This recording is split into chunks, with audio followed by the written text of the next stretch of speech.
Bismillahirrahmanirrahim. Assalamualaikum warahmatullahi wabarakatuh. Selamat malam dan salam sejahtera untuk kita semua. Perkenalkan, kami mahasiswi dari Telkom University, khususnya dari kelas gabungan 0102 di kelompok 5. Pertama-tama, kami ingin mengucapkan terima kasih yang sebesar-besarnya kepada ibu-ibu pelaku UMKM yang luar biasa hebatnya telah hadir di sini pada malam hari ini. Kami sangat menghargai semangat ketekunan dan dedikasi ibu-ibu dalam menjalankan usaha yang tidak hanya menggerakkan roda ekonomi keluarganya saja, tapi juga menjadi bagian penting dari pertumbuhan ekonomi lokal. Nah, pada malam hari ini, izinkan kami berbagi sebuah topik yang sangat dekat dengan kehidupan ibu-ibu sekalian, yaitu Empowering Women Entrepreneurs in UMKM, yang menyongsong kesetaraan gender dalam SDGs 5. Nah, harapan kami tentunya apa yang kami sampaikan nanti dapat bisa menjadi inspirasi dan juga menambah semangat ibu-ibu semua dalam menjalankan usahanya, serta membuka peluang baru melalui pemanfaatan di teknologi digital ini. Dan izinkan saya memperkenalkan diri terlebih dahulu. Perkenalkan, saya Dita yang malam hari ini akan memandu jalannya acara Zoom dari awal hingga akhir. Untuk mempersingkat waktu, kita akan langsung masuk ke pemaparan materi yang akan disampaikan oleh rekan saya. Kepada rekan saya dipersilahkan.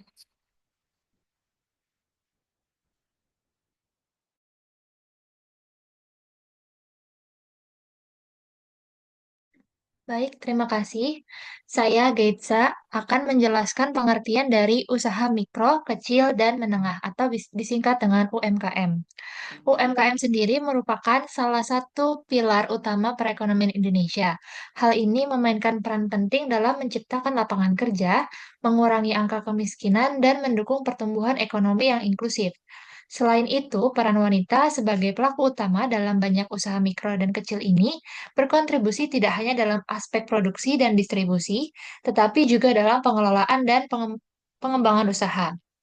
Bisa dilihat dari Badan Pusat Statistik 2023 dan Kementerian Koperasi dan UMKM 2023 menjelaskan bahwa sektor UMKM di Indonesia memiliki kontribusi yang sangat signifikan terhadap perekonomian negara, menyumbang sekitar 61% terhadap produk domestik bruto atau PDB Indonesia dan juga menyerap hampir 97% tenaga kerja nasional. Boleh di next?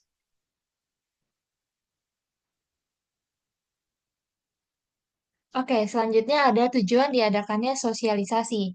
Nah, sosialisasi ini diselenggarakan sebagai upaya strategis untuk memperkuat peran perempuan dalam sektor UMKM.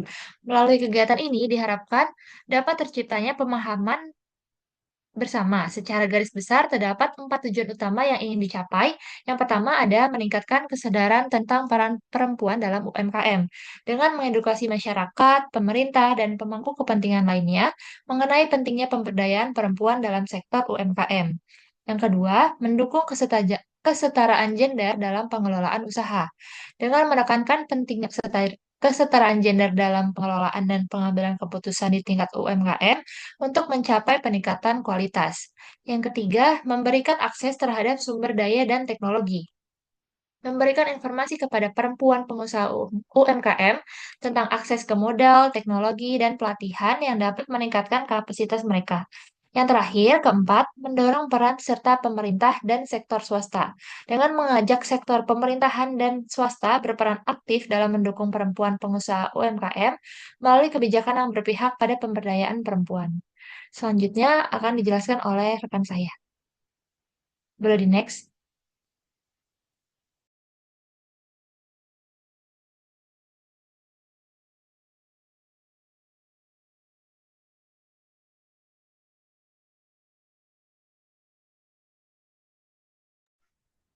Selanjutnya, pada slide ini akan menjelaskan mengenai peran perempuan dalam berbagai bidang.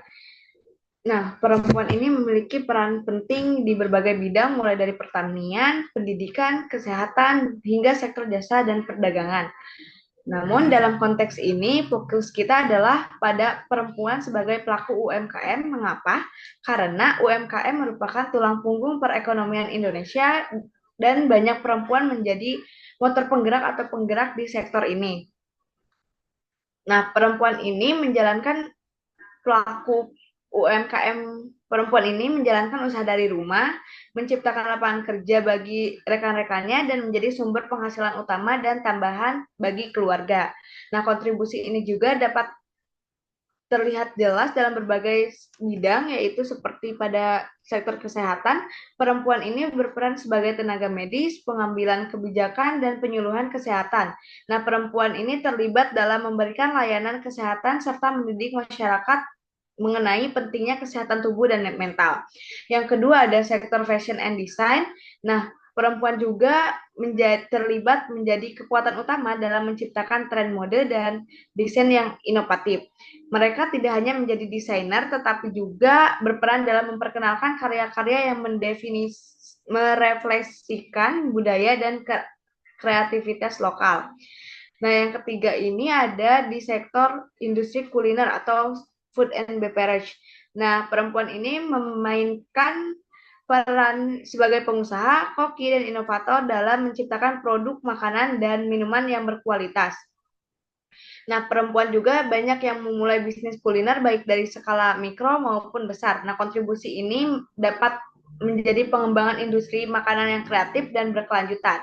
Namun, meskipun mereka tangguh dan kreatif, tantangan tetap ada karena seperti keterbatasan akses pasar dan minimnya pelatihan digital dan kendala pemodalan. Oleh karena itu, kami di sini akan membahas bagaimana teknologi digital ini bisa menjadi solusi sekaligus peluang baru bagi UMKM yang dijalankan oleh perempuan. Next.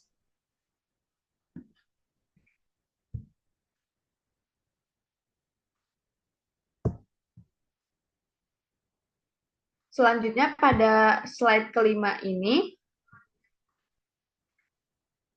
ada peran digital sebagai pelaku UMKM. Di sini saya akan membahas mengenai bagaimana teknologi digital itu menjadi kekuatan besar bagi pelaku UMKM, terkhususnya perempuan. Dengan hadirnya platform digital ini, para pelaku UMKM perempuan bisa menjangkau pasar yang jauh lebih besar, seperti bisa menjual dari rumah, menjualnya ke seluruh Indonesia, tidak hanya dari pembeli yang di sekitar saja, bahkan bisa ke luar negeri. Nah, digitalisasi juga bisa memudahkan dalam pengelolaan bisnis, mulai dari proses pemasaran, penjualan, dan manajemen keuangan hingga pelayanan pelanggan. Semuanya bisa dilakukan dengan lebih cepat, efisien, dan hemat biaya. Hal tersebut juga dapat membantu para pelaku UMKM yang memiliki keterbatasan tenaga kerja maupun modal. Nah, berdasarkan dari Google dan Temasek dari tahun 2022 ini, ada sekitar 43% pengguna e-commerce di Asia Tenggara ini merupakan gendernya yaitu perempuan. Banyak di antaranya yaitu yang menjalankan UMKM di platform seperti Tokopedia dan Shopee. Hal ini menunjukkan bahwa perempuan ini tidak hanya melek digital, tapi juga sudah sangat adaptif dan memanfaatkan teknologi untuk mengembangkan usahanya. Jadi dengan adanya teknologi ini bukan hanya sekedar untuk alat bantu, tetapi juga menjadi kunci pemberdayaan ekonomi perempuan dalam skala yang jauh lebih luas. Selanjutnya akan dijelaskan oleh rekan saya.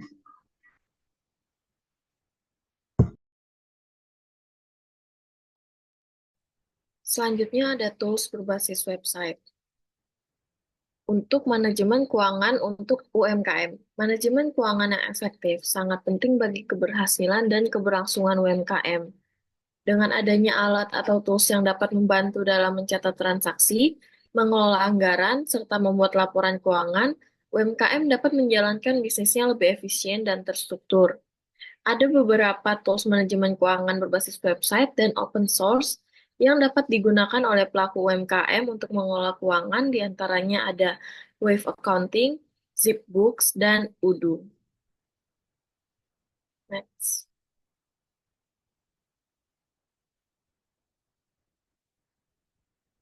Lalu, tools manajemen keuangan terlebihnya pada Wave Accounting. Wave Accounting sendiri adalah platform perangkat lunak keuangan yang menawarkan solusi lengkap untuk UMKM secara gratis. Wave memungkinkan pengguna untuk mengolah invoice, transaksi, dan pelaporan keuangan dengan mudah. Dengan antarmuka yang intuitif, Wave menyediakan fitur seperti pembuatan invoice, pelacakan pengeluaran, pengelolaan pembayaran, serta laporan keuangan yang lengkap seperti neraca dan laporan laba rugi. Wave juga memungkinkan integrasi dengan akun bank untuk mempermudah pelacakan transaksi. Dengan fitur utamanya yaitu pembukuan otomatis dan pencatatan pengeluaran, pembuatan invoice dan pembayaran online, serta laporan keuangan lengkap. Next. Selanjutnya ada demo penggunaan Wave Accounting yang akan dilakukan oleh rekan saya. Baik, sebelumnya perkenalkan saya Devi. Pada kesempatan kali ini saya akan mendemokan aplikasi Wave Accounting.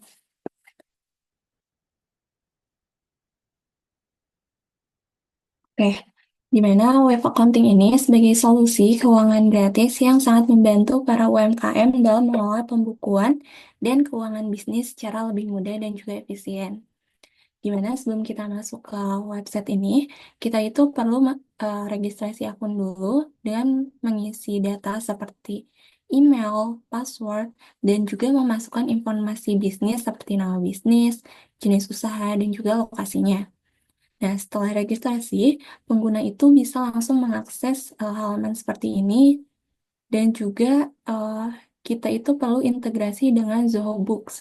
Hal ini sebagai sinkronisasi data keuangan yang berguna untuk pengelolaan pelanggan, inventaris, laporan pajak, terutama bagi UMKM yang lebih kompleks dan juga membutuhkan fitur ERP yang lebih lengkap. Di mana untuk di websitenya itu sudah disediakan beberapa tutorial yang dapat kita pelajari dan juga di sini terdapat em, organisasi atau usaha yang eh, kita kelola. Di mana contohnya itu di sini saya itu ada warung digital dan kita juga bisa menambahkan lebih dari satu usaha atau cabang seperti itu dengan menambahkan organisasi baru. Mungkin karena sebagai contoh kita tambahkan satu saja.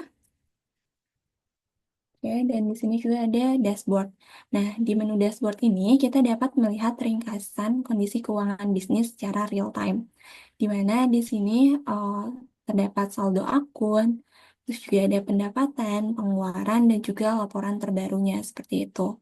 Hal ini itu memudahkan untuk memantau flow keuangan dari usaha kita. Nah, selanjutnya, di sini juga terdapat beberapa kategori fitur yang dapat kita gunakan. Yang pertama itu ada kategori penjualan, di mana kita bisa uh, memasukkan seperti pelanggan, terus estimasi, dan juga membuat faktur, kwitansi, terus ada pembayaran diterima maupun nota kredit. Dan ada pun kategori pembelian, seperti kita bisa membuat seperti pengeluaran, tagihan, terus ada kredit vendor seperti itu. Dan juga ada beberapa kategori fitur mungkin yang lebih kompleks untuk UMKM yang skalanya itu lebih besar seperti itu, seperti pelacakan waktu maupun akuntan. Mungkin kita akan langsung mencoba salah satu fitur yaitu kwitansi penjualan, di mana kita akan membuat invoice baru.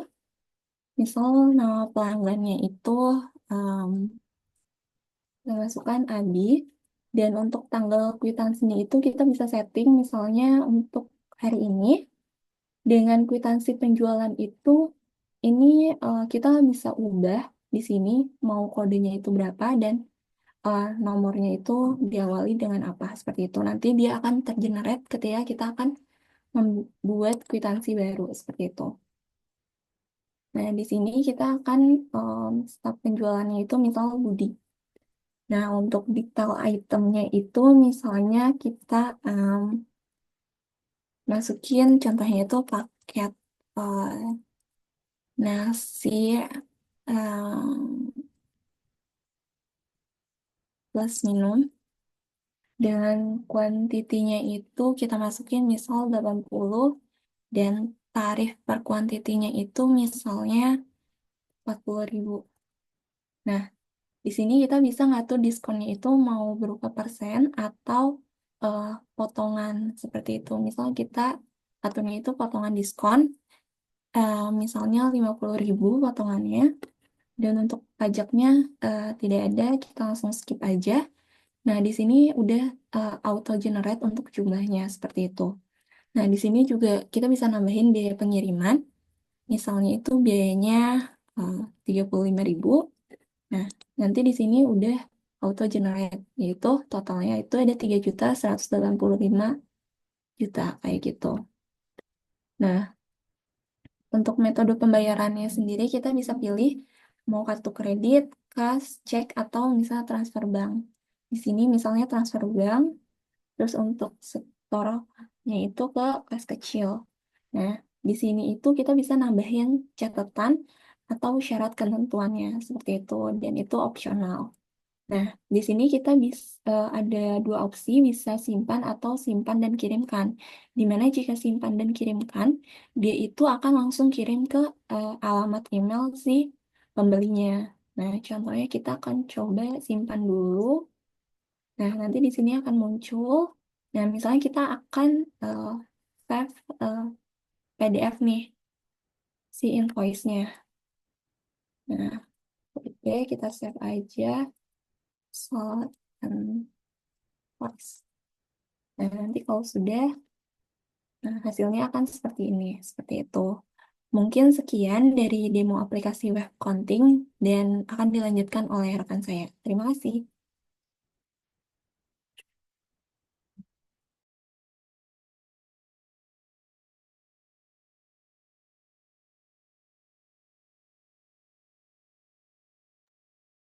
Baik, sebelumnya saya mau mengucapkan terima kasih dulu kepada rekan-rekan saya yang sudah memaparkan materi pada malam hari ini. Nah, sebelum kita mengakhiri presentasi pada malam hari ini juga, kami akan membuka ruang untuk sesi tanya jawab. Nah, untuk ibu-ibu sekalian, jika ada hal yang ingin ditanyakan, ataupun mau diklarifikasi, atau juga mau berbagi pengalaman nih, boleh banget tentunya dengan senang hati kita akan dengarkan. Nah, silahkan kami persilakan bagi yang ingin bertanya ataupun menyampaikan pendapat. Mungkin kita tunggu sampai jam 8 kali ya. Dipersilahkan kepada ibu-ibu sekalian, boleh on mic ataupun lewat chat.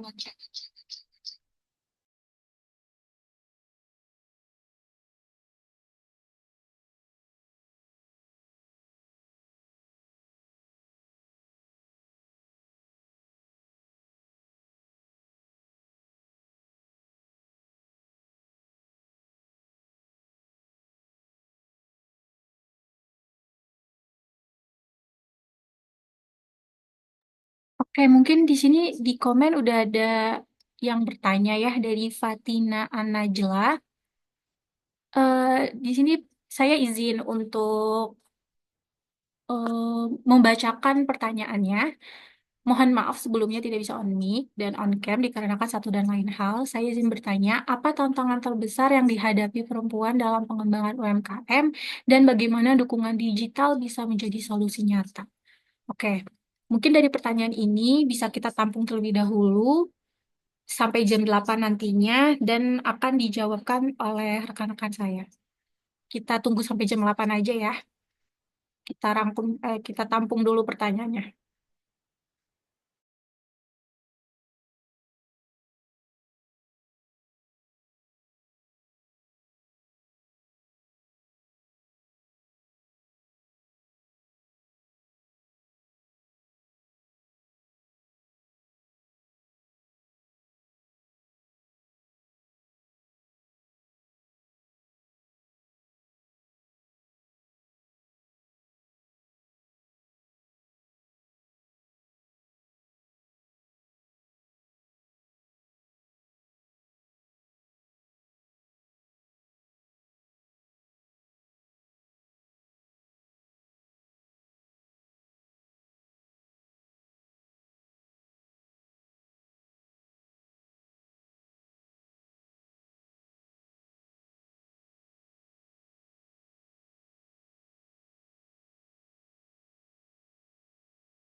Nah, mungkin tersisa 2 menit lagi.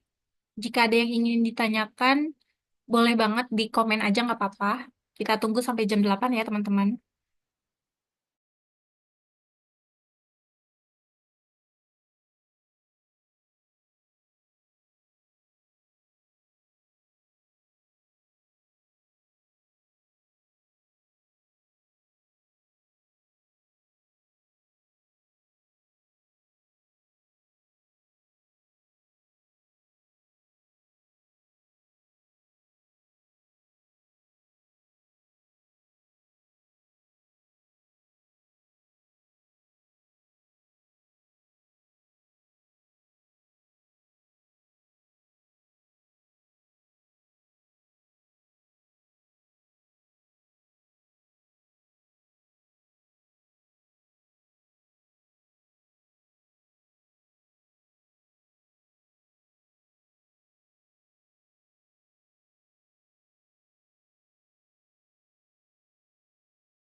Oke, mungkin di sini ada satu pertanyaan lagi dari Okta. Apa keuntungan utama bagi perempuan pelaku UMKM ketika menggunakan aplikasi keuangan gratis seperti web accounting dalam mengatur arus kas dan laporan keuangan usaha?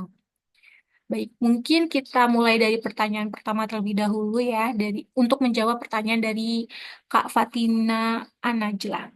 Mungkin dari rekan-rekan yang bisa menjawab, dipersilahkan. Oke, baik. Saya izin menjawab untuk pertanyaan yang pertama. Pertanyaannya itu tentang apa tantangan terbesar yang dihadapi perempuan dalam pengembangan UMKM dan bagaimana dukungan digital bisa menjadi solusi nyata.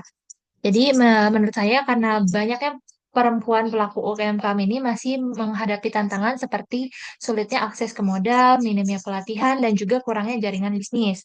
Selain itu juga masih ada kendala waktu yang harus dibagi eh, perempuan ini untuk mengurus urusan rumah tangga dan juga usaha.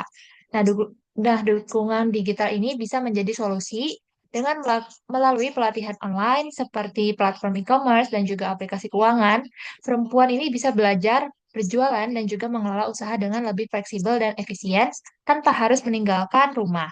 Nah, ini membuka peluang bahwa perempuan bisa lebih luas untuk berkembang. Mungkin pertanyaannya seperti itu. Oke, baik. Mungkin apakah sudah menjawab dari Kak Fatina Anajla jawaban dari rekan saya?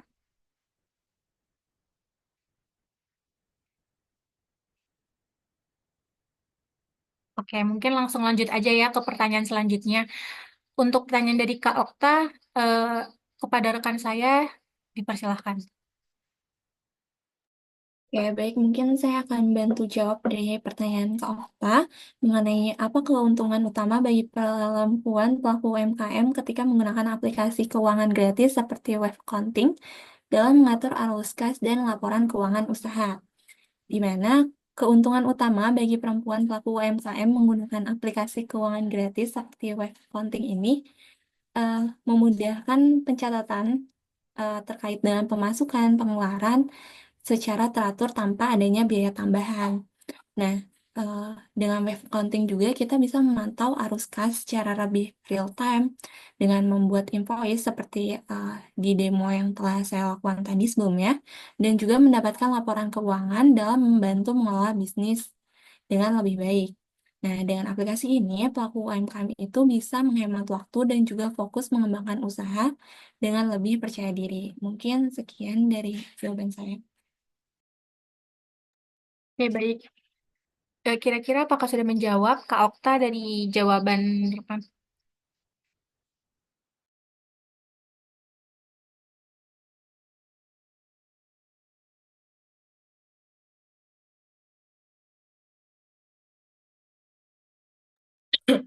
Oke, mungkin ja- eh, terjawab kali ya untuk eh, kedua pertanyaan ini. Oke, untuk mempersingkat waktu juga, demikian yang bisa kami sampaikan pada malam hari ini. Terima kasih juga kepada teman-teman semua, pada ibu-ibu hebat di sini pada malam hari ini yang sudah join Zoom kami. Semoga apa yang kami bagikan dari pemaparan materi sebelumnya dapat menjadi inspirasi kecil dalam perjalanan usaha ibu-ibu yang luar biasa tentunya. Nah, kami juga mohon maaf jika ada kata-kata yang kurang berkenan, karena kami pun masih terus belajar. Akhir kata, selamat malam, selamat beristirahat, dan tetap semangat menjalani hari esok. Sekian dari kami. Wassalamualaikum warahmatullahi wabarakatuh.